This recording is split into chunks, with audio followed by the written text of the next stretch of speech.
Hey, it's me, Super Kristen. Why am I so blurry? I have no idea. I don't. Oh, and the historic farmer. Oh my God. The historic farmer is going to visit us today. Yeah. Anyway, I got my friend Obamaog here. Hello, I'm Obama Dog. I hate white people. I hate you. Oh, oh. Okay. All right. Stop. Stop. You know the story. I told you a million times. Ow! Oh, my hand! I told you a million times the dog was hypnotized by Obama when he was in office. And he hates white people. Look at his eyes. He didn't used to be like this. He was a cute little dog. Anyway, I don't know why this is so blurry. I see it as blurry. Well, out there in internet land, if you see it as blurry, let me know. All right. I have comments on there. I'm sure there's at least 5 million people watching. So anyway, I'm going to have the Dave, the historic farmer, on. Sometimes he's known as Cowboy Dave or Pirate Dave. He's a magical character. Is he black? Yes, he is. He's black. Oh, I want to talk to him. I want to talk to him. He's black. I love black. I love black. All right. Well, okay. I'm going to put him on. Okay. You're not lying, are you? Oh, I don't know. Okay. Let's go get let's go get Dave on. Okay. Let's invite him on. Hi, Dave. Hello. He sounds black. Can I see you? I want to make sure you're black. The screen is gray, so I must be black. Okay. See, he said he's black. All right. Now I feel better. I'm going to go to sleep now. All right, go to sleep. I hate you. Ow! My cheek! Oh my God! Get off of me! I hate you, Whitey. All right. I have to live with this dog all the time. Someday we're going to get him exercised and take the Obama spirit out of him, and then he'll like everybody. Okay, you go over there. Okay. I'll get little Mikey to come after you. Where's little Mikey? He's not here. Oh, yes, I am. Hey, it's little Mikey. What are you doing? I'm so cute. Who's there? Who's that? Is that Dave? Oh boy, I'm gonna listen to this conversation. It should be really good. It's Dave there. It's Dave. Okay, yeah, I'll put you over here. You can listen to Dave talk. All right. Here we go. Anyway, we'll get all of that introduced there. So, Mr. Dave, what's up? What's the topic for today now? Just stuff that I watched in the last week or so, and some links to other podcasts that I found interesting. Oh, okay.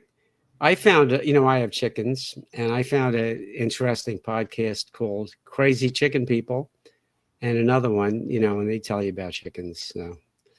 But it's always good to find a new podcast. What was the name of the podcast? Eric Meder, Meder. I'm trying to see if I can't share my other tab. I'm trying to figure that out now.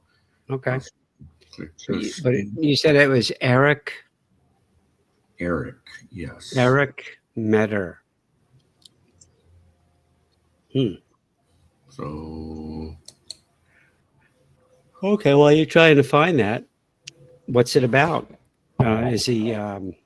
They're interviewing a Canadian from Alberta and just how much the deep state is taking over there, just like they are everywhere on the planet. The deep So, state? The deep state. I hear them talk about that all the time. Do you think there really is a deep state? Yes, but it's gone by various names during human history. The Cabal, the Illuminati, the Club of the Club of 300, the Bilderbergers, the Bilderbergers. I hear BFR. Alex Jones talks about that. A Bilderberg. Depend here. I'm still not figuring how to share the other tab.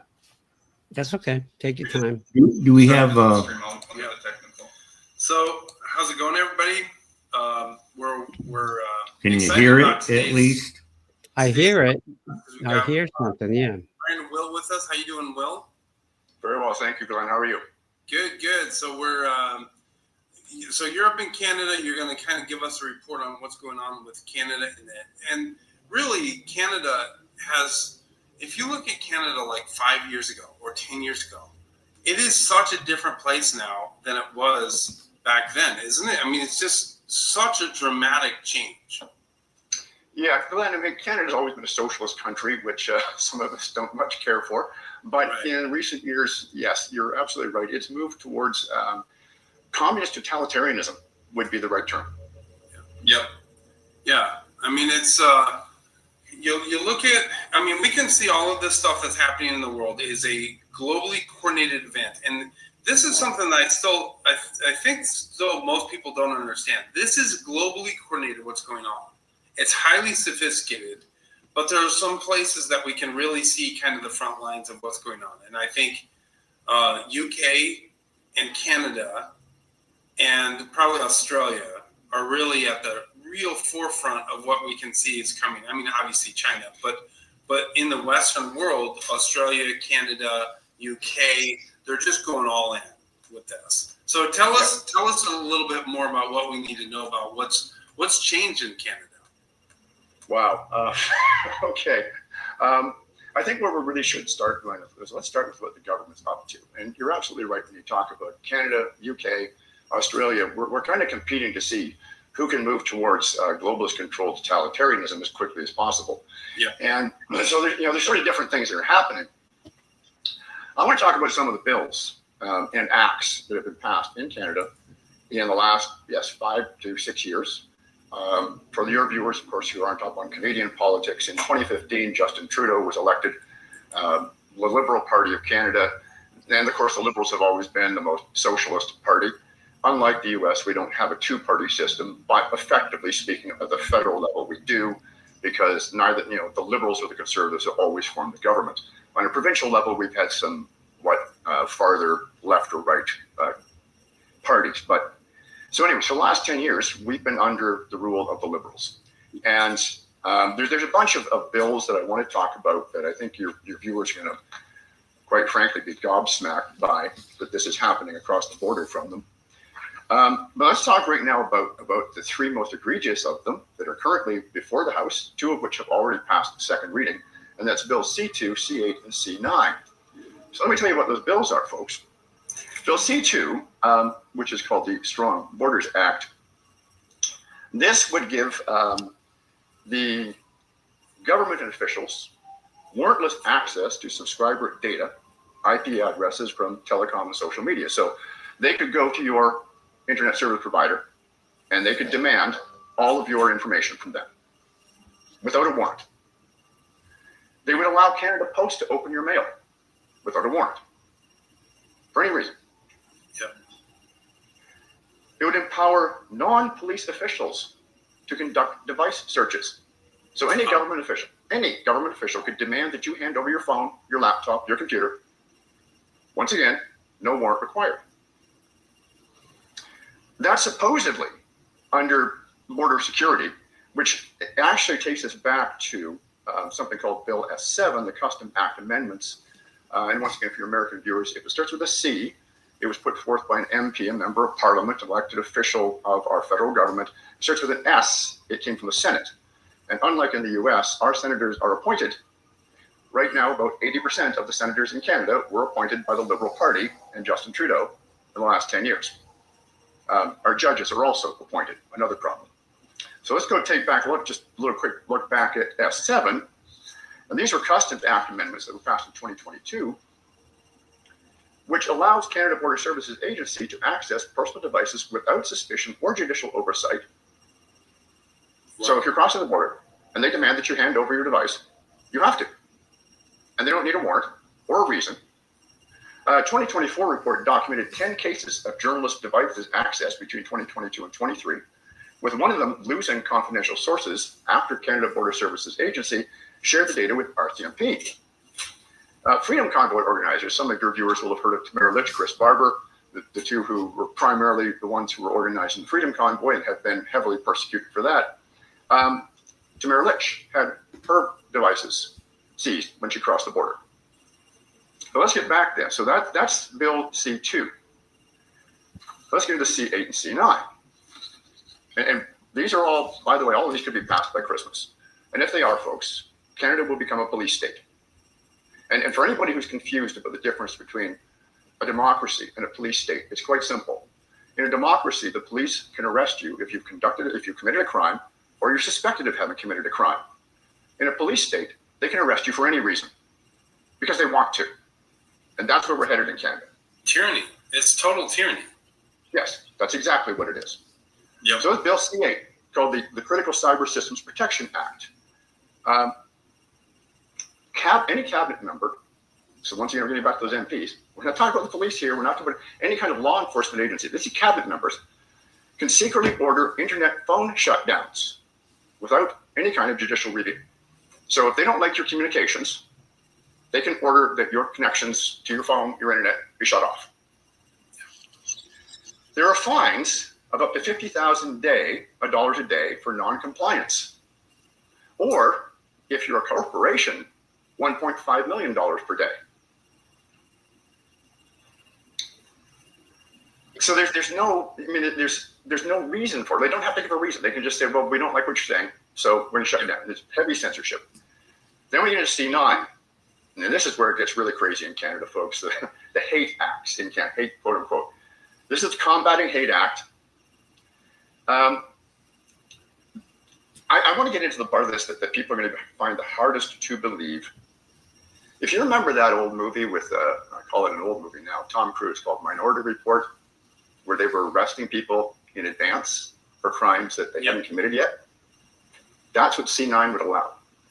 If someone believes that you're going to commit a hate crime, and a hate crime in Canada under these new rules is saying something that somebody finds hurtful, basically, you can be arrested and put under house arrest because someone thought you might say something offensive. And it gets better. They can do this anonymously. You have no right to take your accuser in court. That's unbelievable. I mean, this is worse than China, really. I mean, this is literally China that we're talking about right now. Well, this is why Canada is frequently referred to by critics such as myself as Chinadom. Yeah. Because that's where we're going. Yeah. Now, okay, so let's there's one more here that I should outline before we get into some kind of discussion of these. And that's Bill C-63, which is called the Online Harms Act, which is actually somewhat connected to C-9, this Combating Hate Act. Bill C-63 was actually proposed a couple of years ago, tabled by Trudeau's Liberals. And the only reason why it didn't get passed was because Trudeau prorogued Parliament in December 2024 when he stepped down. And so the bill died at that point. They're wanting to bring it back. So let's talk about what Bill C-63 would do. Okay, so that was the one with the preemptive house arrest. It would be retroactive to old posts. So if they pass this bill and you have ever posted anything that could be seen as hate speech, I can be pretty darn sure that a lot of my interviews would be seen that way. They could then come and arrest me. under this bill. And it really goes after religious groups. If you have protested against, say, drag queen story hours, or you're just a pastor in Canada who has said that you disapprove of homosexuality, you don't even have to attack them. You just have to say, well, you don't like it. Well, that's hate speech, and you can be arrested. And for people who think that sounds crazy and dystopian, remember we were talking earlier about how Canada, UK, and Australia are competing to see, who's going to be the most totalitarian. Under very similar laws in the UK, over the past couple of years, an average of 12,000 people per year have been arrested for online posts. Yeah. Yeah. It is nuts. It is what is going on is really crazy. Now let me ask you this, Will. Does the average person have any idea about all of this stuff? I mean, because yeah, I mean, it's really this thing about, do they listen to mainstream government propaganda media? And if they do, they have no idea any of this stuff exists. And if they listen to you and me and other things, then they're like conspiracy theories and they're dismissed. But how long can this go on without the average person knowing about what's going on? I mean, what they're actually doing? There's two answers to that, Glenn. People are waking up, which is good. I started my campaign for the truth back in 2020, fighting the COVID narrative. And back then, I would say maybe 2% of Canadians had any clue of what was going on. I would say that today, probably 20% are at least suspicious that there are things happening that don't make any sense, that are not being done in the interests of Canadians. That these are outside forces, globalists, and I use that term very broadly to mean any wealthy, powerful individual who feels they should be running the world. And they're manipulating events in Canada, and they own our government. In fact, Klaus Schwab, who was the former president of the World Economic Forum, publicly stated that they owned over half the Liberal cabinet. Yeah. So on the one hand, yes, we've got people who are waking up, but on the other, Canadians are so frustratingly complacent. I'm going to give you a little bit of maybe a funny story. I've recently launched on what I hope is going to be my next career. Oh, okay, that's enough. Did you get the idea what they were talking about? Yeah, what was his name? This guy? The guy's name, the Canadian that's talking, is bring up the right window tab here. Are you seeing my email? No, Okay. I just see the gray square. Okay, that's good, because I didn't want to share all my email, but I was going to go back to the link that was sent to me that let it watch. So the guy that was talking is Will Dove. Now that was the guy talking. Well, you didn't see the video. I didn't figure out how to share that, just the audio. But he was in the left panel. In the right panel is Glenn and Eric. So the link is actually off of the younger man that was in the right panel called Eric Medler. So that's who posted it on X. I think it's a live stream video that he embedded in the X post. So before this podcast is over in the chat, I will post the link to Eric. So anybody that wants to listen to the whole thing. I didn't want to play the whole thing because that isn't fair usage anymore. That's just rebrushing their material. But I wanted to play him reading the list of what's going down in Canada this year that makes me think the deep state exists, but it just doesn't exist in the United States. It exists in Canada. It exists in England. It exists in Australia. And if we had a German on here or a Frenchman on here, I bet if they were the 20% that was awake in their country, they would give similar stories. Yeah. So you have to have your head buried in some deep hole that if you're part of the 80%. Now I'm using his Canadian statistics. Other countries may have different ratios of people that are awake and not awake, because that's the politest way to say it. I would say you have their head up some bodily orifice, but that may be more rude. I wonder if there's any correlation to the people being enslaved to the number of people that actually have guns to fight back. We're probably the only country by our documents. Every civilized society has rules to live by, but they are not universally equal around the planet. When our founding fathers set up our rules, or at least the ones we've preserved and not traded away for convenience, or because what was the Canadian's word? It wasn't compliant, but that's what he meant. We have too many people on the planet now that are so comfortable, and because there ain't bombings in their front yard, or there's not foreign troops marching in lockstep down their city street, they don't believe it until it falls apart, because that's what the guy was going to continue talking about in the next couple of minutes. But I wanted to play just a list of how their central government, national government, is out of control, and ours is also. Yeah.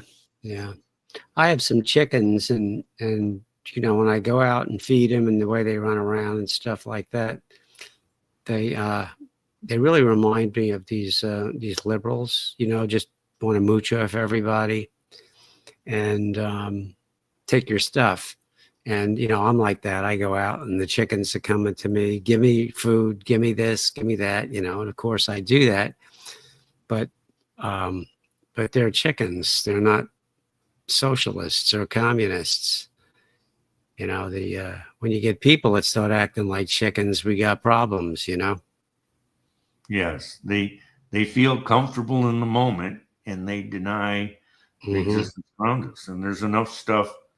Everybody in America thinks that the Germans were bad during World War II, and they were, but they were also compliant.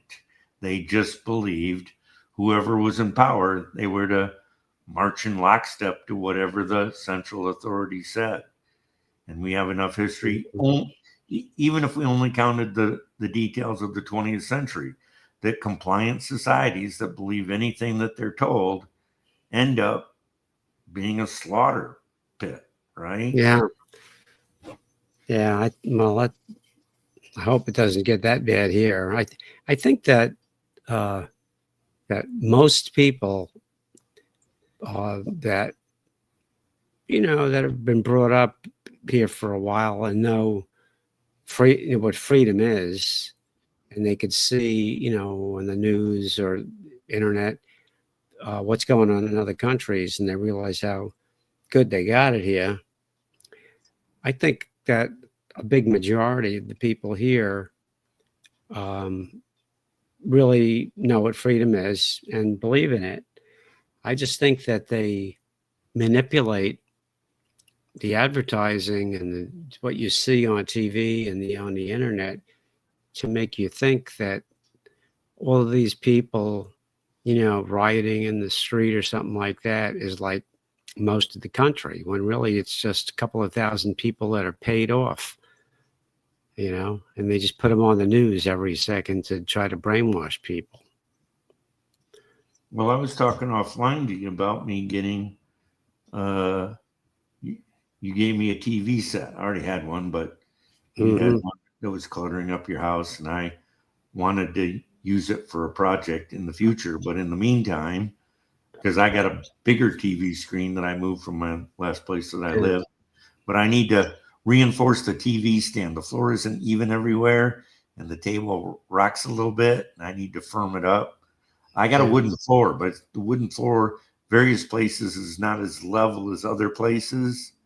So I need some little rubber feet or something and shims and get it stable, and then I'll put my much larger TV there. But I bought a Pluto, or I'm sorry, I watch Pluto. I watch Tubi for free. but I do it through the Roku device that I bought, which I mentioned too. A lot of programming in the United States are cop shows. And in the cop shows we watch, it's manipulative programming. Because on the cop shows that we see safely on the TV, when nobody's in the room attempting to murder us, like the pseudo victim from the cop show. And people think that all the cops are like the TV cops and they all get their man within one episode or one season. And Yeah. And they solve the crime. They always solve the crime with minimum amount of evidence. They solve the crime and the guy goes to jail. Whereas now it's like, unless you have a video recording of the guy committing the crime, they'll get off scot-free. You know? And my point is, TV is warping our mind and has since TV has been common since the 50s. Mm-hmm. We live in a real world, but we watch, if you like, legacy TV, Mayberry RFD, right? And in between our good buddy, who we've never met because he's fictional, Andy, and what was the guy that the younger, shorter Barney. And Barney was able to carry one bullet in his pocket because if he didn't, he'd probably shoot himself in the foot with the other bullet. So, but that's how low crime Mayberry RFD was, right? They had the town drunk that when he was too drunk to walk home, they left the jail door open and he'd go in and crash. Well, guess what? Real world is not that fictional TV show. I got to show you a picture later. Some friends of mine that I know, I wanted to bring them something that I made on wood, some carving, and I texted them, and they said, "Oh, we're not home. We're in Pennsylvania," and this is like 2 days ago. And I said, "Where were you in Pennsylvania?" And they said, Mayberry.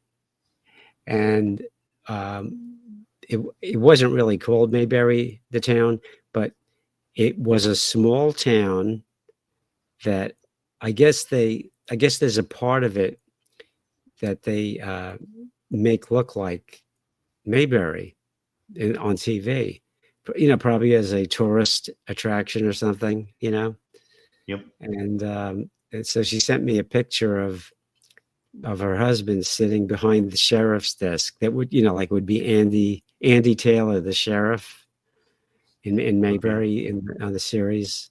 So when you mentioned Mayberry, that's a coincidence because I didn't hear that word in such a long time, except for just 2 days ago, and I heard Mayberry. So there is a little town in Pennsylvania that part of it is replicated after Mayberry. So, but aside from that, there's no such thing as real Mayberry. Not anymore. No, not anymore. Well, you came from farmland up in Michigan, didn't you? Yes. And so was that like Mayberry up there? Well, the towns were a little bit bigger. We didn't live too far from Flint, Michigan, which is a big city, right? But the little outskirts of Flint were these little small towns, and they had very little crime, right? So I sort of understand the concept of Mayberry. Me and my sister as a kid, by the time we were teenagers, right? Not grown up, but 13, 14 years old, got on our bicycles and we would ride a couple miles unsupervised by adults, and we'd go play around a gravel pit because they have a bunch of them up there, and nobody around, nobody approached us, nobody threatened us, because the 50s, 60s, and early 70s for these rural areas were people knew their neighbors, right? Yeah, if I would talk to my grandmother and we were some miles away from the farm, she would say that's such and such old properties, and she remembers my dad when he was a boy younger than me, and the neighbor kids were whatever, and they'd simply wander off the farm to the neighbors. If it came before supper time or it'd start, they'd come home and eat, and people didn't worry about them, because if they were bad people during that time, bad people were considered bad people, and people looked out for other people. And now we hardly know anybody in our neighborhood that's maybe 3 houses away from us. That's different than having some idea who half the people in the county are. So did you have a gun when you were young? My mom didn't like guns, so I didn't personally own one, but both uncles on my mom's side and my dad's side were into guns. But my mother's youngest brother did cowboy western shooting as one of his hobbies, right? He reloaded his own ammo. So it wasn't the entire family, mom and dad's side, that didn't want guns in the house. But by the time I was a teenager, I was given access to a 22, a Marlin, because I was given permission and was promised a reward of money for any skunk or woodchuck that I would see on the farm. Go track it down, find it, kill it. Because in between woodchucks and skunks, my grandmother had, guess this, free-ranging chickens, right? Oh, I can relate to that. Yeah. So any one of those predator animals, if it wanted to find food, would go find the eggs and eat them. Or if they had a chance to corner a chicken somewhere where the chicken couldn't run away, they might, if they were hungry enough, kill the chicken and eat it. Oh man, I hate that. I hate that. Those critters need to go. They can't pick on poor defenseless little chickens that make delicious eggs. How many chickens did you have? She had in between 1 dozen to 2 dozen chickens, because eventually, as they aged out and stopped laying eggs, she would end up killing the chicken and eating it, right? Yeah. Oh my God, I can't think of that. When mine get old, I'm gonna just. She didn't treat them as pets. She didn't. It was okay. Everything on the farm was taken care of when it was during its age. But there's no reason for a chicken it's like a dog. You love the dog, but at a certain point, when it in dog years becomes 100 years old in human years, it sits there and suffers. It goes blind. It goes whatever. Oh yeah, I know. But you don't eat it. No, dogs are probably not that tasty. Cats Yeah, yes, I don't know. But they had dairy cows, and when the dairy cow was old enough, it was sent off to market to be butchered, and you ate it. Wow. Yeah. But if you got 15 cows, maybe one cow is your pet cow, right? Yeah, right. Yeah, that's right. But you keep them safe and comfortable during their productive years. And then, as opposed to them just age out and suffer, you kill them. Yeah. And you spend all your time making sure that during their fertile years that they have calves or whatever. Their job is to live as comfortably as possible, well fed as whatever, but they have a normal life expectancy, and it's just part of the deal. They're taken care of when whatever, but they don't do well. I think the worst thing for a horse is to break its leg. Now, we didn't have horses, neighbors did, but one of the reasons to kill a woodchuck is you got a horse, he's galloping across the field. If he goes and puts his leg while in a full gallop in a woodchuck hole, he's going to break his leg. And a horse doesn't live once it breaks its leg unless you take real special care of it. Because these animals need to be healthy. I mean, nature itself slowly takes out the weak, the slower, or the unlucky. And that's why animals consist to exist even in the wild, because natural nature is rough, but it also makes all the species stronger and whatever. We're human beings. We take care of other human beings because we're supposed to. We're a more advanced creature in an animal. And we're coming to the fact that some part of our population have been told that there is no God, there is no soul. So what, 5% of the population or less treat us as disposable as animals, and that's them not being human anymore. Yeah.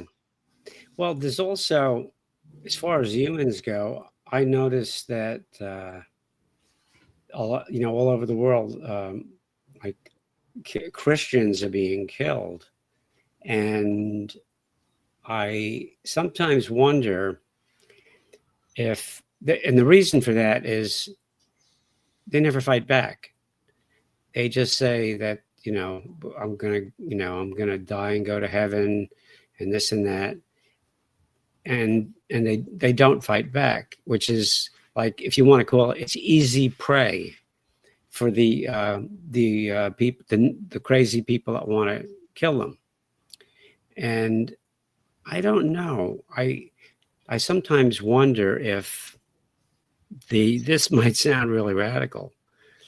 I just wonder sometimes if, over the course of the making of the Bible and the writing of the Bible,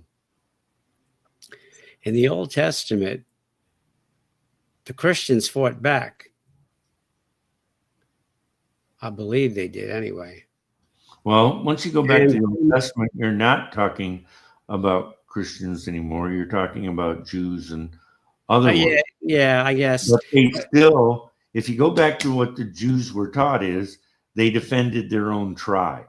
If you see the Jews killing people, they're not just randomly wiping out people for stealing other people's land or whatever, but they are defending. So if we're going to talk about Christianity, we got to talk about the Christ Jesus that sometimes. Well, okay, but before we do that, the point I was making is that I think that maybe over the course of the years, they manipulated the words in the Bible such that Christians felt that they shouldn't fight back or anything like that. Do you know what I mean? Yes. And let's say you were a very devious person, like the devil, or people that are like the devil. Let me fix this here a second. And so when you say, well, let's see, these people, they're pretty smart, and they'll fight back. We don't want that.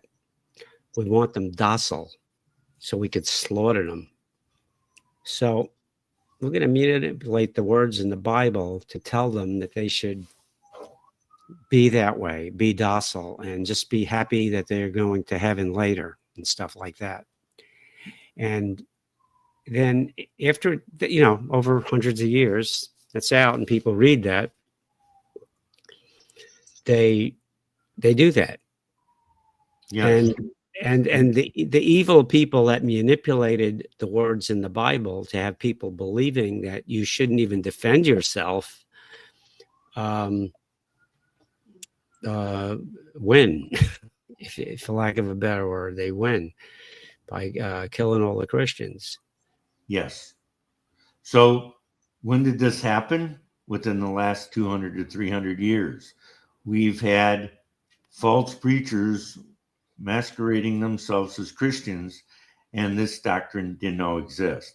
So one of the examples you would take from the Bible is just before Jesus is captured, right? Betrayed by Judas with the kiss in the Garden of Gethsemane. We have Peter coming to the defense of Jesus. He pulls out a sword, and Peter's a fisherman. He's not a warrior or a soldier. So when he goes taking the swing of the sword at the first man that approaches Jesus to capture him, taking him away, and then he's going to be stand in 3 illegal trials in between Pontius Pilate, King Herod, and then back to King or Pontius Pilate. When Peter swings the sword, all he does is nick off the ear of the person that was approaching Jesus. Jesus picks up the ear, reattaches it to the guy that's going to take him captive, because Jesus has been telling them that he came here to die for the sins of the world.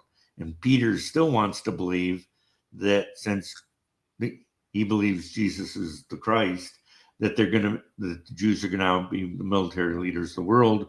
Rome is going to be, and paganism is going to be suppressed. So does Jesus tell Peter to throw the sword away? Does he tell him to sell the sword back through a sword buyback program? No, he simply says, put it away, right? Jesus is not telling him not to disarm for the rest of life and be a victim to the fallen world. He's just going to do something within the next 3 days that is different. Peter's not understanding it. He restores the ear. He allows himself to be captured. He allows himself to be martyred and nailed to a cross because it's part of a bigger plan. But we have Christians today that spend more time listening to TV preachers saying that if you tithe to the church, you become rich. The original stories have long been since lost. We celebrate Easter with the Easter Bunny. We celebrate Christmas with Santa Claus. And all the original complex stories that are in the Bible are totally ignored. So why wouldn't the modern day evangelical be confused? Because the modern day evangelical is confused. What Jesus said is to take, not to be a military leader or not to be part of the government as a thing. He said, change the culture in which you live, right? Live a righteous life. And righteous people do not enable evil people to do evil. So when Jesus said, turn the other cheek, he didn't mean let yourself be martyred, because the body of Christ being martyred saves no sins. All sins that will be forgiven was done when Jesus was killed on the cross. And he performed his mission so that 3 days later he was resurrected. If Jesus came here to die and be perpetually dead forever, he wouldn't have been resurrected on the 3rd day. He was breaking the curse of Adam to change to a new covenant. And the new covenant is we're supposed to be leaders of the world, not necessarily presidents or CEOs. We're to lead by living a sinless life, not conforming to the culture that is full of sin. And that's lost in between Christians of 3 generations ago and Christians today that want to be little passive cartoon characters, thinking turning the cheek means being martyred, when turning the cheek means don't be easily offended, right? That's what turning the other cheek. If somebody calls you a Nazi, or somebody calls, and you're not, or somebody calls you some bad name and you're not, we're supposed to have thick skin and soft hearts, not the other way around.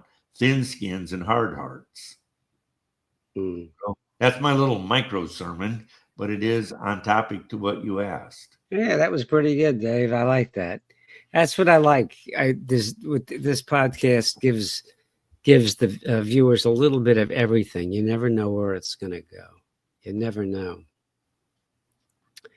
And we're doing good. We got about 15 minutes left for this show.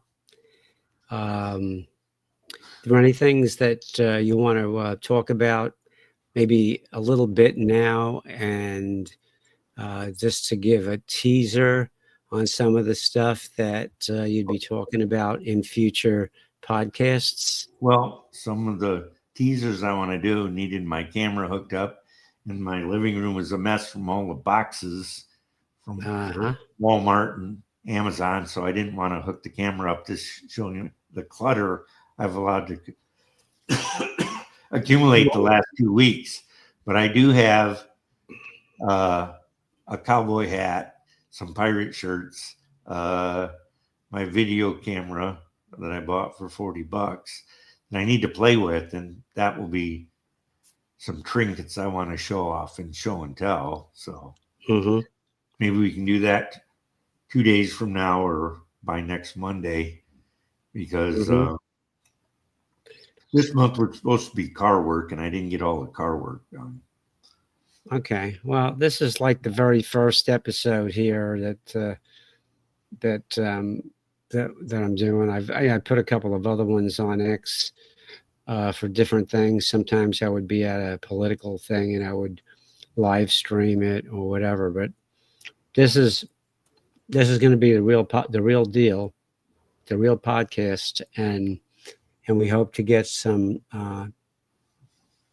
followers or fans or whatever, and we'd like for them to participate.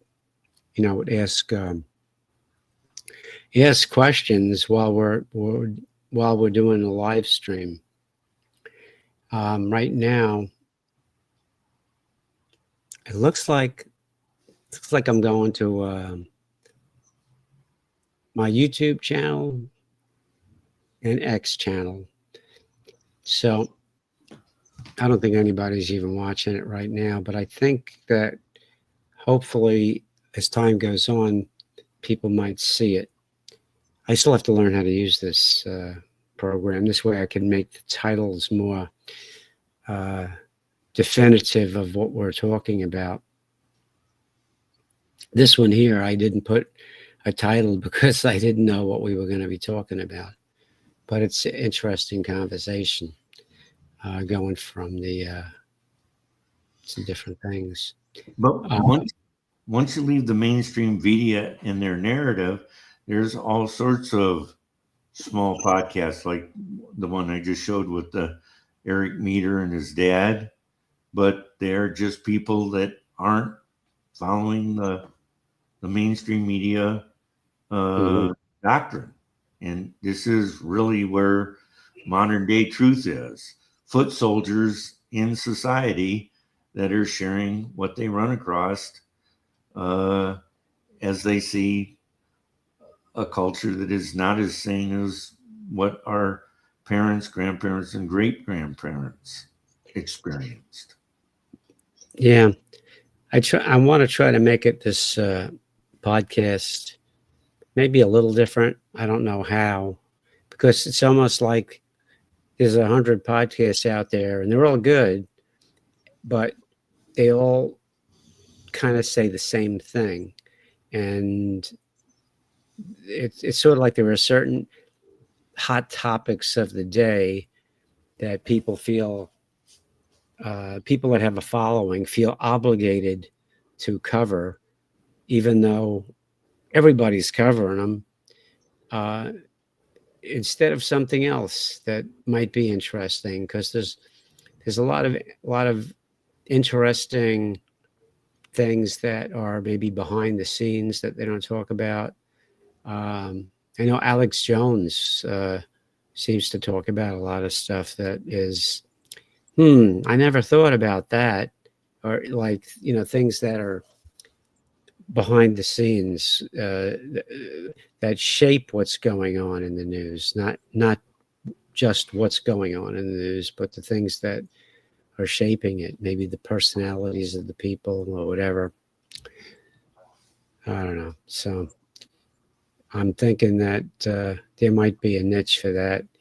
What I'd like to do on X also is, if we can get enough followers, then I can open up a Spaces chat room on X, and then we could talk. Did you ever listen to a Spaces chat room, Dave? Not that particular forum, but I've did it various times. We both watched Rumble. We watch stuff on Rumble. I've followed Andy Torben, from the CEO of Gab, and yeah. Well, this is I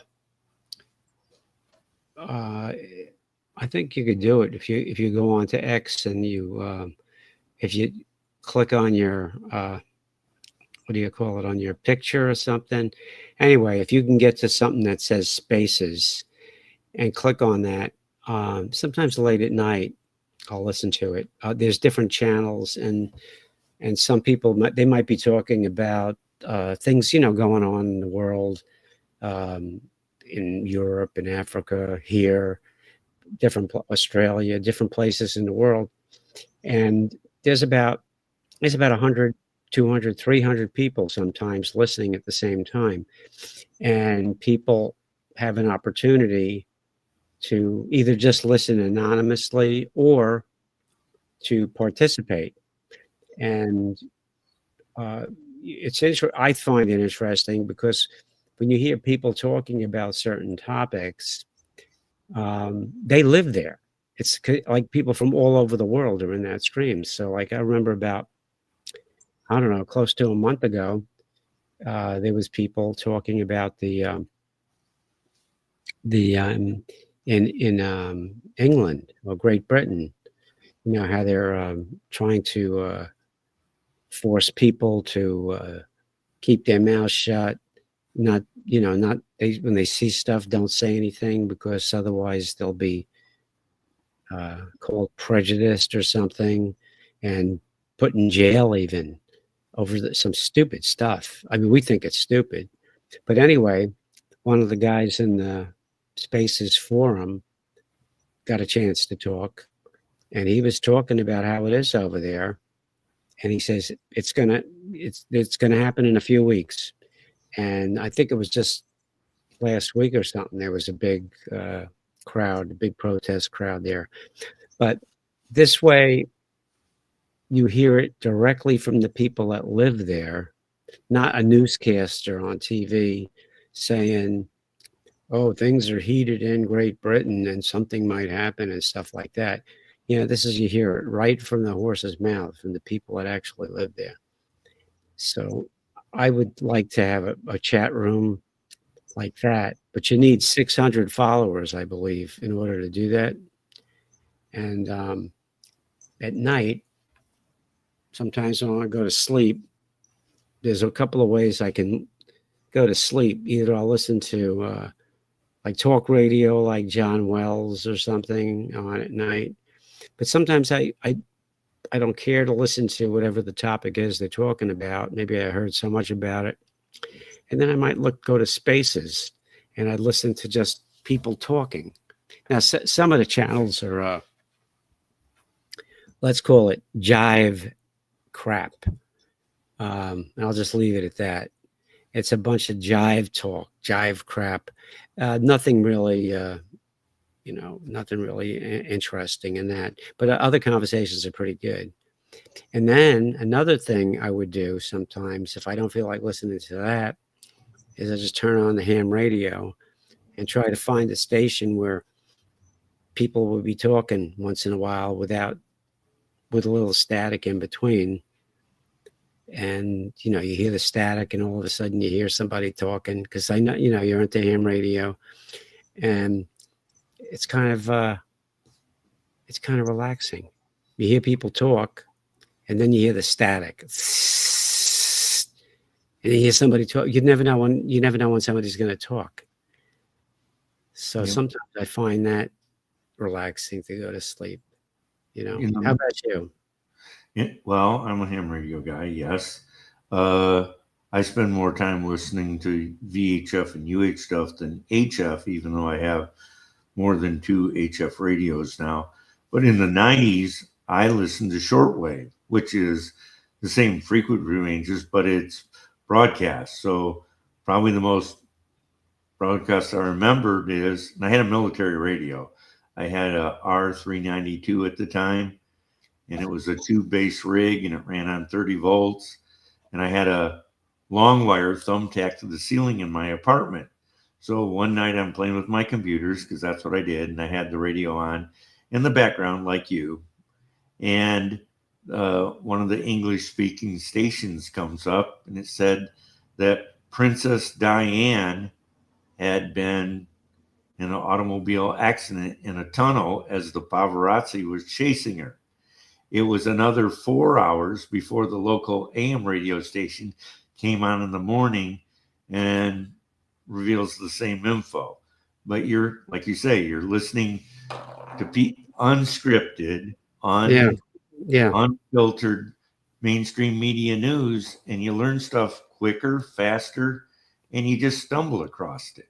Yeah. Sometimes you learn stuff that nobody else even talks about, and then, but you know about it. And it's like, it's weird because it's weird when you learn stuff that you know about and it's like, hey, everybody should know this, but they don't. And they don't put it on TV for some reason or another, If it don't lead, it don't lead. We have a dark side to us, and the media basically brings up the ugly stuff of the world, but it's still filtered. It's just sound bites that they think will draw an audience, and people. What you're hearing on shortwave radio or ham radio is what we, the people, are thinking about, not some corporate filtered things that we can talk about, because corporations filter things that they don't want to talk about. You listen to Fox News during the time of COVID, it was social distancing, 6 feet apart, wearing a mask, having things closed, don't touch anybody, wash your hands 15 times a day, because that was the narrative. There's this, I've been going to physical therapy a little bit for my leg. And when I go over there by the elevator, there's still a sign saying, keep 6 foot distance. It has the sign from the, when the China virus was around. Yep. Where they had the signs up. It's funny. It's like the sign is still there. I'm surprised they don't have a sign saying wear a mask or something. Well, go to Walgreens, go to the local drugstore, and I haven't timed it with my watch, but they have a pre-recorded message that plays continually all day long while the store's open, and it's on a recorded loop. I've heard those things when I'm in the store. But they say, get your flu shot. We have a discount on a flu shot. So is it really news, or is it a dystopian universe where Big Mama or Big Brother is there to keep us all safe, and we just in the background hear these pre-recorded messages,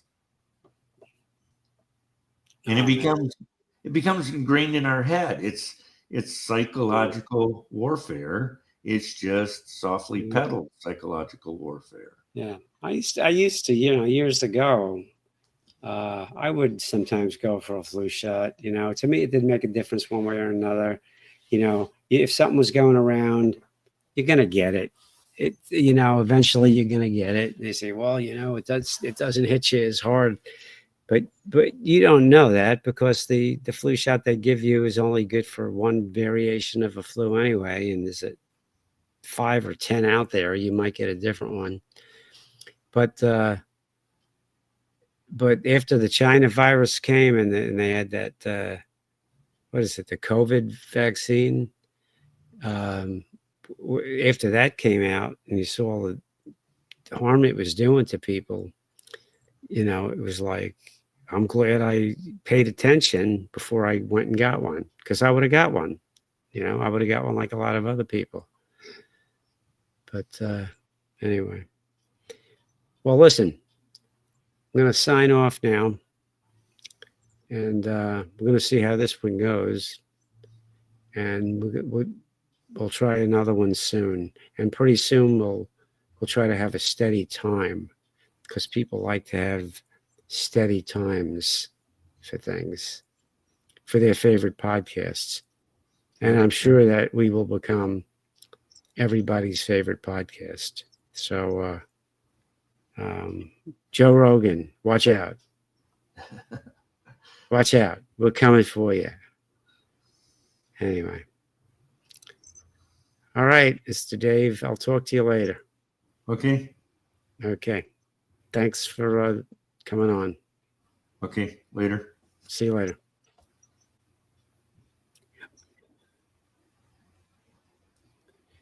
Let's see. Uh, Oh, I'm hey, gonna- Dave.